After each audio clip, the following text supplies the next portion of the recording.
Hello everyone. तो आज देखते हैं कुछ ग्रुप डी के इम्पोर्टेंट क्वेश्चन जो रेगुलर पूछ रहे हैं उसके बेस्ड पे है।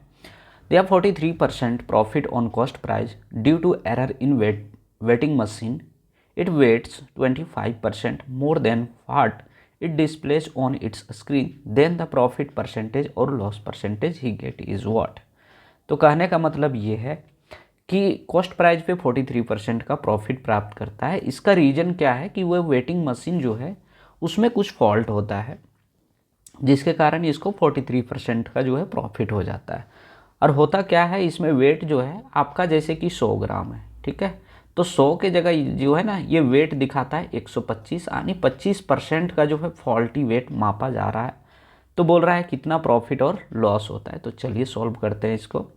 मान लेते हैं 100 इसका सीपी है, तो सीपी 100 है तो इस पे प्रॉफिट हो जा रहा है कितना 143 का। लेकिन बोल क्या रहा है कि ये जो है जितना ओरिजिनल होता है उससे 25% ज़्यादा दिखाई देता है। तो मान लेते हैं ये 125 हो गया और इसका ओरिजिनल जो है 100 है, ठीक है। तो यहाँ पे जो देने वाला काम होता है ना वो है, ठीक है। तो ये 100 से 100 कट गया। अब इधर जो वाला जो पार्ट था वो सीपी था, इधर एसपी है। अब इसमें अगर हम लोग घटाएंगे तो कितना होगा, 13 में 5 8 यानी 18 हो जाएगा, ठीक है। सीपी 125 ये हो जाएगा इंटू 100।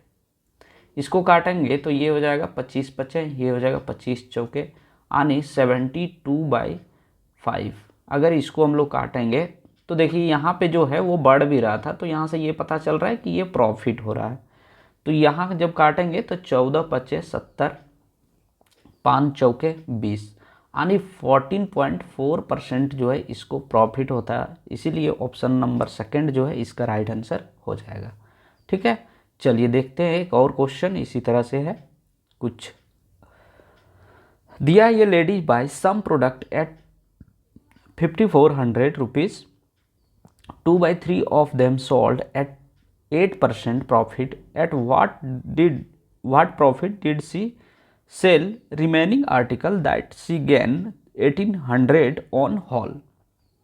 बोल रहा है एक लेडी जो है कुछ प्रोडक्ट खरीदती है कितना में 5400 रुपीज़ में, उसमें से बोला जा रहा है कि 2/3 प्रोडक्ट को जो है 8% प्रॉफिट पे बेचा जा रहा है। बोल रहा है और जो बचा हुआ प्रोडक्ट है उसको कितना में बेचे कि 18% का प्रॉफिट हो जाए टोटल पे। तो देखिए जब भी फ्रैक्शन में रहता है तो ये वैल्यू जो है ना आप भूल जाइए, ठीक है। तो करना क्या है, जो यहाँ पे डिनोमिनेटर है, ये डिनोमिनेटर है ना 3, तो यहाँ पे जो है कुछ इसी का मल्टीपल में नंबर लेना है ताकि ये डिनोमिनेटर में फिर से नहीं मेरा वैल्यू आए। तो इसको हम मान लेते हैं ना 300। अब 300 में से जो है अगर 2/3 जो है बेचा जा रहा है तो इसको यहाँ से 3 से 3 काटेंगे यानी 200 इतना हुआ। हम टोटल कितना माने थे 300, यही ना माने थे। तो 200 को जो है ना ये बेच रहा है 8% का प्रॉफिट पे आनी 16 रुपीज़ हो जाएगा। 8 2 जा 16 आनी 216 रुपये हो गया, ठीक है। अब देखिए 216, अब कितना बच रहा है आपका 100 रुपीज़ बच रहा है। अगर 200 का तो बेच चुका है, अब बचा कितना है 100।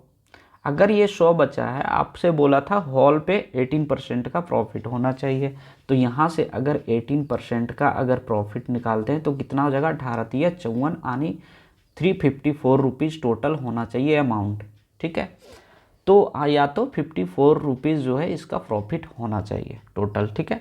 अब यहाँ बचा 100, तो 100 पे कितना हम लोग क्या करेंगे कि हमारा जो है 354 आ जाए। तो एक तरीका ये है कि ये दोनों को जोड़ दीजिए और 354 में घटा दीजिए, या तो आप ऑप्शन से भी जा सकते हैं। अगर ये दोनों जोड़ेंगे तो कितना हो जाएगा 316 और यहाँ से 354 यहाँ से घटाएंगे तो ये हो जाएगा आपका 38। तो 100 पे जो है क्या करेंगे 38 हम लोग को बढ़ाना होगा, और 100 पे 38 यानी 38% ही बढ़ाना होगा, तब इसका जो है 138 आएगा। और इसको जोड़ेंगे तो क्या हो जाएगा होल पे 18% का प्रॉफिट। तो इस तरह से जो है ऑप्शन नंबर 3 जो है इसका राइट आंसर हो जाएगा।